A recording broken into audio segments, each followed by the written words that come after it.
Well, my name is QB. Welcome back to another video. Jump straight into this one today, and I'm pretty much going to be talking about the All-Star weekend in this video today. What the NBA can do and what Adam Silver can do to make it better and more enjoyable for NBA fans. Actually, me being a 20-year-old NBA fan myself, even I find this style of, especially All-Star game, very boring. Up in the early 2000s, obviously. Let's say early 2000s, say about mid to late 2000s, towards the 2010s, and I've just seen a rapid decrease of defense being played in the All-Star game. Quite shocking, honestly, considering the MVP trophy is named after Kobe Bryant. Anyone who knows basketball just knows how much dedication, hard work, and just mentality Kobe put into this game. For him to be named the All-Star game MVP for a game that doesn't mean anything pretty much to anyone is just pretty disappointing. Touch on that topic a bit more later. I guess the main talking point you can talk about when it comes to the All-Star weekend is just a lack of effort.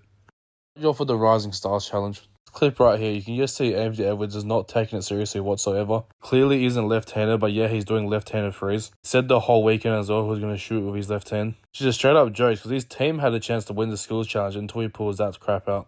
I ask him to go out there and, full try-hard it to the point where he could hurt himself possibly. Show a little bit of effort. There's fans in that stadium that have paid, I'm guessing, a lot of money to see you. Not see you, but you see the Stars in particular play, and then you're not going to take it seriously at all. Should we take it seriously as fans then to even rock up? Get across my board, I guess, real quick, and how unserious he was taking it. As I said before, his team literally had a chance to come back and win that challenge, and then he's just like, no, I'm going to shoot left-handed, but it's whatever, I guess. Another point I want to talk about now is the NBA Celebrity Game. Many years ago, the NBA Celebrity Game was one of the best events to look forward to in the All-Star Game. Or should I say All-Star Weekend. Recent years went by, the NBA has done a horrible job of trying to get the right celebrities in these matches. Especially like the last couple of years, it's been dominated by NFL players. Like in this year's Celebrity Game, we see Michael Parsons win the MVP. Didn't know he was a linebacker, or he is a linebacker for the Dallas Cowboys. Before that, it was DK Metcalf, a wide receiver for the Seattle Seahawks. The Celebrity Game, the NBA is just going for all athletes, I'm assuming. Not getting real known celebrities into the game. They're doing a really poor job as well of recognizing the NBA social media committee, I guess you could call it, where all the online influencers that talk about basketball, know basketball, and just evolve the whole content around basketball. They have a hard time getting them involved into the game as well. This year we're seeing Kai Cenat in this Celebrity Game. No one was passing that man the ball because no one was taking him seriously. You got all these NFL players running out here thinking that they run it. And one influencer should be in the Celebrity Game a long time ago, and that's Flight Reacts. Obviously, you guys know basketball and, social media basketball influencers. You guys would know Flight Reacts. Great job last year of getting Jesser involved, but they just need more of those influencers types of people in the old Celebrity Game. People that make basketball entertainable and for younger people, I guess. I feel that's one of the best parts about having basketball social media influencers. Because when it comes to younger audience, a younger person can't really sit down and watch a full game, which is say like I could, or anyone around my age can. Watching it through an influencer perspective is always a great input to getting younger fans involved into the game. I feel like these days in the Celebrity Game, there's just a whole lot going on. You got the Ruffles 4-point line, you got that crunch time thing. I think last year there was spin the wheel, and then it's this is a whole lot going on. It doesn't need to be as complicated. Pretty sure what the fans want to see is just celebrities, actual celebrities going at it. A whole mixture of celebrities, not just athletes. Like in this clip right here, that is a gold medalist high jumper right there. Obviously, he's going to be a pretty athletic guy. As I said as well, let me guys know what you guys think down below, how they could fix the Celebrity Game. I think they used to go back to getting big celebrities and just playing hoops. None of this extra crap, in my opinion. It's really unnecessary. Don't get me wrong, this lead court's pretty cool. Keep it like that, keep different designs or whatever. But as terms of the gameplay, just let them hoop, bro. This topic on my list is going to be the slam dunk contest. One of, if not the most controversy events in the whole weekend. Problem with the dunk contest these days, people just expect too much. They've been spoiled in the past by the great dunks. I always sit here in my head and think, what can the NBA do to get bigger players involved in the dunk contest? No, there's commitment issues. Not everyone wants to do it. Jaylen Brown was the first All-Star to compete in the dunk contest in the last 5 years. Him competing it this year kind of paves the way for some of the other superstars to come and join it in the upcoming years. Because wouldn't we love to see a John Morant, Zion Williamson, Shaedon Sharpe, contest? There's a lot of great dunkers in the league. It's just whether or not they want to participate in the contest or not. Dunk contest featured not one, but 2 G League players. Jacob Toppin on your screen, he's actually got a 2-way contract with the Knicks and an affiliate G League team. So I'm guessing what can the NBA do can really spice things up. I say try to get those 2 or 3 superstars or really good dunkers in the NBA that we all know.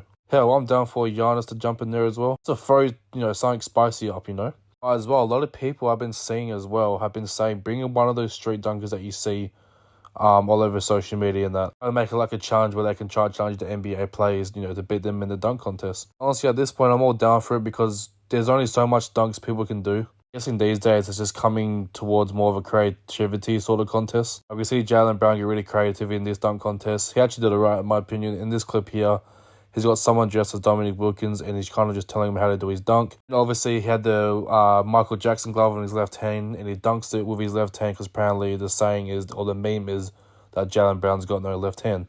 Outside the creativity, the only good dunks you really seen was Mac LeCong. It was pretty obvious since the first dunk he was going to go back-to-back. I'm sorry, but the only good dunks I've seen out of the whole contest came from McClung.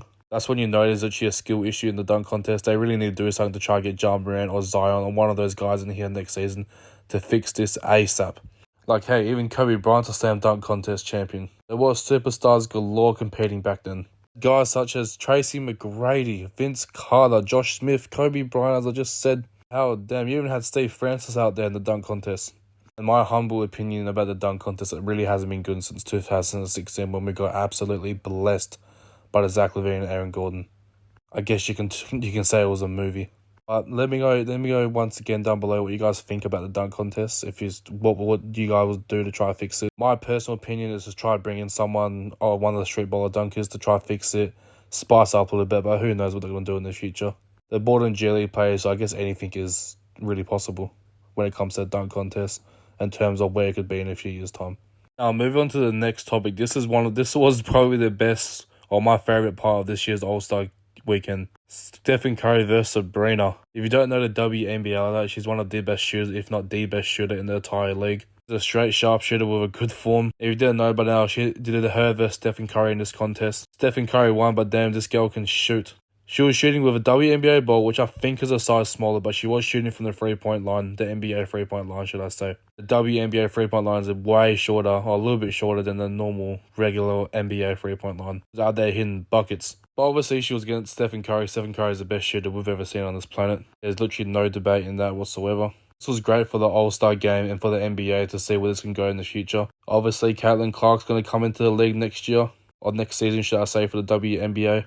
Everyone was saying they should do her and Klay Thompson versus them too. I think it'll be more entertaining if they got Damian Lillard on there instead of Klay Thompson. Obviously, Damian Lillard is a reigning three-point champion. Who not better to pair him with than Stephen Curry? Makes sense to have the best three-point shooter in the world and then the previous three-point contest winner on the same team. Be absolutely fire for the ratings. But the build-up for this was crazy as well. The way that Steph Curry announced it, he was marked up on NBA ESPN, national TV, and he's going to whisper to his teammate Brandon Ponkajewski. He might have to run this contest, and then everyone was speculating, and then it got announced just hours after that game finished. This was a great event. I hope the NBA could continue to dish out stuff like this in the future. It's just exciting and refreshed now, something new come up. Now let's talk about the All-Star game. I just want to start off with this clip right here. Pretty much is Adam Silver just not seeming impressed whatsoever. And to the Eastern Conference All-Stars, you scored the most points. Well, congratulations. Giannis, to your team, this trophy is yours.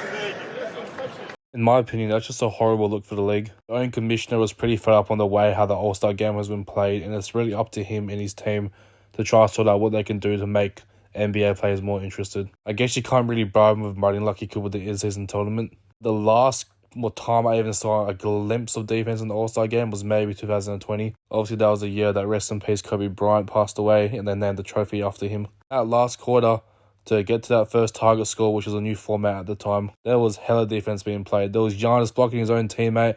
Kyle Lowry was taking charges. He took 3 charges in that game. That is still an NBA record to this day, charges taken in the All-Star game. But as I was talking earlier with the Kobe Bryant trophy, it's just really disappointing that no one really puts effort into this game. I'm not asking, to Kawhi to get into his defensive player of the year mindset, or AD to have 3 to 4 blocks a game, or LeBron to do what he does on a nightly basis. But I'm pretty sure, can we not let Damian Lillard shoot half-court threes? Can we maybe put a hand up if he wants to pull up from the logo? Can we maybe just step in front of someone who can just walk into the paint and do a soft alley-oop off the backboard? Like, I'm not asking for a whole lot, and us as a fan base isn't asking for a whole lot. maybe just like, what, 30-40% effort? Like the first half maybe, and whatever, do your thing. But second half, try even out the game, put a little effort into it. Everyone wants to see the best players in the league go head-to-head in these games. That's why everyone always brings up the early 2000s, because there was that competitive spirit. Kobe Bryant in the All-Star game would always play defense. Well, I know all of y'all seen that one clip of Kobe Bryant defending LeBron James full court and then rejecting him out the rim. That was just straight mamba for you, and I guess ever since he hasn't been in the All-Star game, it hasn't been as uplifting as it should be. And I've guessed as well, and they've tried to make it more entertaining for people watching at home with doing in-game interviews with, say, with Luka Doncic or Jason Tatum on the bench. It doesn't fix for the people inside the arena. They're sitting there and just watching pretty much what you call an exhibition game. When in reality, you got, how much roster spots? There's 26 of the best players in the league playing on one court. Well, obviously not playing on one court, but you know what I mean with substitutions and that. They want to see a little bit of effort. And I don't know how Adam Silver's going to do it, because it's just been dead the last couple of years. We go through a big stretch when we'll have about 3 to 5 years of just terrible All-Star games, and then we'll get that one good one. The last good one we got was in 2020, if I'm not mistaken. And it's going to be interesting to see what Adam Silver and his team could do about it. Other than that, I don't have much else to say about the All-Star game when it comes to, just wanting a little bit more effort. Because I'm pretty sure Kobe, probably wouldn't stand for this crap either, to be honest with you. That trophy is named after him. He, as I said earlier in the video, the amount of energy and just qualities he brought to this game is unbelievable. The least you can do is try to compete just a tiny little bit for his trophy. But anyway, that's going to wrap it up for me at the end of the video. I appreciate everyone who made it through this far. A bit of a longer video. I kind of might like just sitting here and talking to y'all about basketball, regardless of how much many views I get. But anyway, this has been your boy QB, and I'll see y'all on the next one. Thanks for the love and support, and peace.